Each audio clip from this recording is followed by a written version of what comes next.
Alright, now that we're up to speed. This is my personal bike, 2019 Honda CRF450L. If you want to know what the L stands for, I defer you over to Ryan from Fort 9. Summed it up quite nicely. XR models that end in L are lame, detuned versions for street legality. Legal is probably the actual term for it, the corporate term for it. I was pretty excited when I saw it. I was like, sweet, another option besides DRZ or getting a super expensive KTM or Husqvarna. I mean, honestly, the MSRP is still $10,000, so it's not far under the Husky or KTM, which are the same bike, so I'll just say KTM. Yeah, but I thought parts for it would be easier to get, availability. I mean, there's a lot more Honda dealers than there are KTM around here. Thought maintenance would be low, but I was sorely mistaken about that. So this review might be kind of negative. I don't have a ton of great things to say about the bike. Yeah, so this thing kind of sucks on-road. Off-road is okay if you're going fast, but in low gears, this thing's kind of useless. It has a real snappy throttle thanks to the EFI system, and it's still just a cable throttle, whereas the KTM, I don't know if the smaller ones have it, but I know the 690s have a ride-by-wire. From the factory for 10 grand, it was pretty disappointing. Almost unmanageable throttle. Small gas tank, only 2 gallons.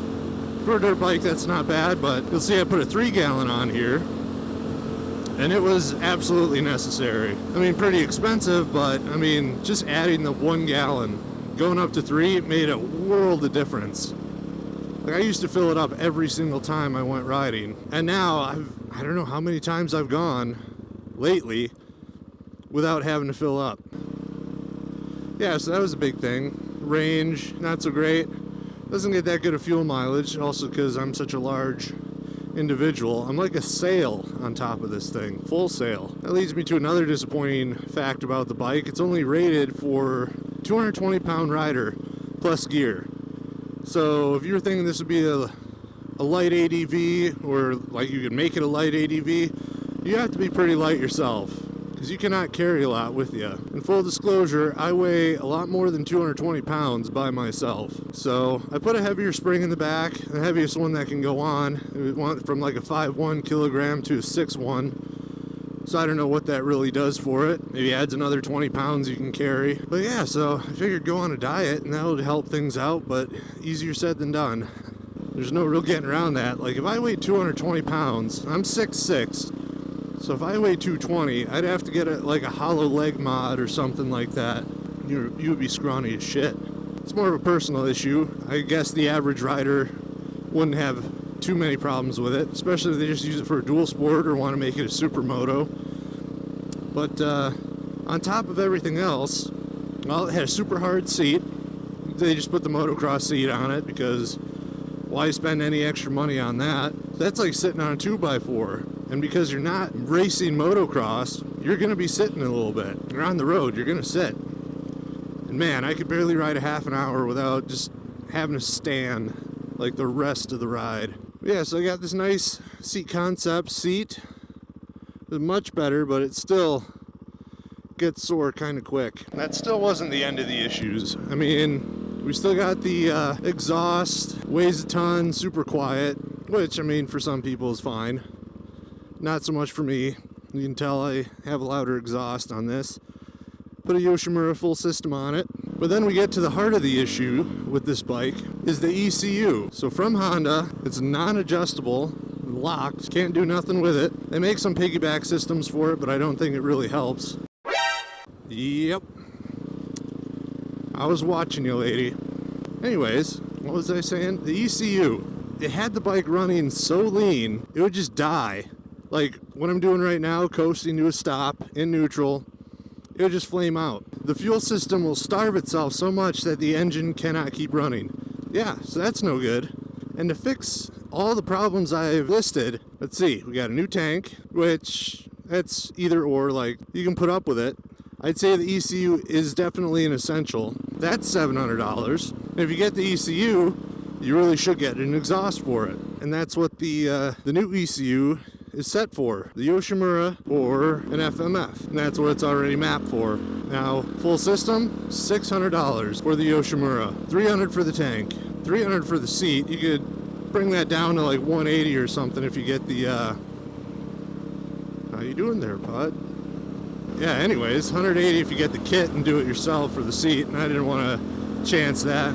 Yeah, there's a lot of money into this bike, and that's not even to mention the bar risers, the bark busters, the spring in the back. Like, those will nickel and dime you up past $200, $300. Oh yeah, gearing is not so hot on this. Well, I guess it's too hot on this. Final gear ratio is a 3.92. It's a 1351. That seems a bit excessive, especially for something that's meant for the street, to go on the street sometimes. All they did was tack on another gear at the end as like an overdrive.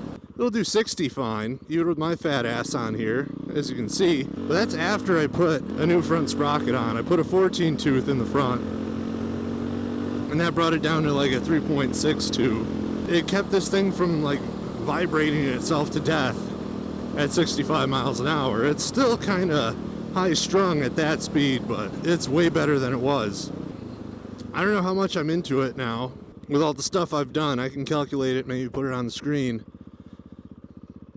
But holy balls. Ow, that was a big bug. Oh yes, and when it comes to maintenance, I thought, oh, this would be great. Won't have much to do. No, they want you to change the oil every 600 miles. Check the valves. I don't know, is it 1200 maybe? But it's like, it just wants you to rip apart your engine just to check that, because all they did was stuff a race engine in this thing. It's the same one that's on the R models, and yeah, sent it out the door. But yeah, so I guess that's sort of my review of the 450L. It's too expensive to compete with a DRZ and doesn't have enough good features to compete with a KTM. Well, let's just go with the grading scale, hit or miss. It's a miss for me. That's why I'm searching for other bikes, cheaper bikes. I mean, if you really go through this thing and just have to do a ton to it though, and it push it well over 15 grand. And it's like, you could have gotten a Africa Twin. You could have gotten the 690 with a bunch of add-ons. There's so much more you can buy with that money. People on the Pat. Currently open for hiking and bicycling. So yeah, anyways, despite the bad review I've just given it, this thing will be for sale soon. Hopefully whoever buys it does not see this. Or maybe if they do, they'll know what a sweet deal they're getting, since I already set it up for them.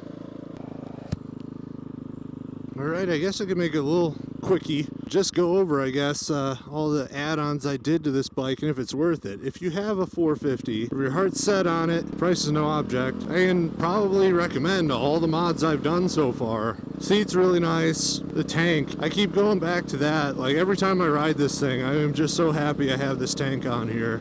Throttle tamer? Sure, I'd go with that. That wasn't too expensive either, and it's a nice aluminum tube. Bark busters, what I put tusks on here, they were cheap and they work, so I like those. Yoshimura exhaust, can't complain. FMF is probably just as fine if you like punching drywall and drinking Monster, but to each their own, I guess. Yeah, as for my mods, I'm happy with most of them, if not all.